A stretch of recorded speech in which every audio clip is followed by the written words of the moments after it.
இன்றைக்கி சூப்பரான கர்நாடக ஸ்டைல் வாங்கிபாத் எப்படி செய்யுதுன்னு பார்க்கலாம் வாங்க. அதுக்கு நான் ஒரு பேனில் 4 டேபிள் ஸ்பூன் ஆயில் சேர்த்துட்ருக்கேன். கூடவே கடுகு, கடலைப்பருப்பு, காஞ்ச மிளகா போட்டுக்கலாம். அதுக்கப்புறமா நான் 2 பெரிய ஆனியனை சாப் பண்ணி வச்சுருக்கேன். அதையும் சேர்த்து நல்லா ஃப்ரை பண்ணி விட்டுடலாம்.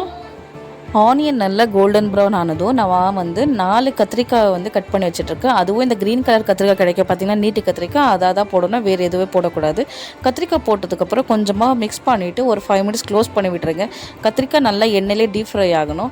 அதுக்கப்புறமா கொஞ்சமாக புளி தண்ணி, ஒரு 1/2 டேபிள் ஸ்பூன் டர்மரிக் பவுடர் போட்டு நல்லா மிக்ஸ் பண்ணுங்கள். உங்களுக்கு சால்ட் வேணும்னா சால்ட் இப்போயே போட்டுக்கலாம். அதுக்கப்புறமா நம்ம வாங்கிபாத் பவுடர் நம்மளுக்கு கடையிலே கிடைக்கும். அந்த பவுடர் போட்டு நல்லா மிக்ஸ் பண்ணிவிட்டு நம்ம ஆல்ரெடி பாயில் பண்ணி வச்சுருக்க ரைஸை போட்டு நல்லா பெரட்டி எடுத்துட்டிங்கன்னா உங்களுக்கு கர்நாடகா ஸ்டைலில் சூப்பரான ஒரு எம்மியான வாங்கிபாத் ரெடி ஆகிடும். கூடவே சைடிஷ்க்கு ஒரு அப்பளம் வச்சுக்கோங்க, அட்டகாசமாக இருக்கும்.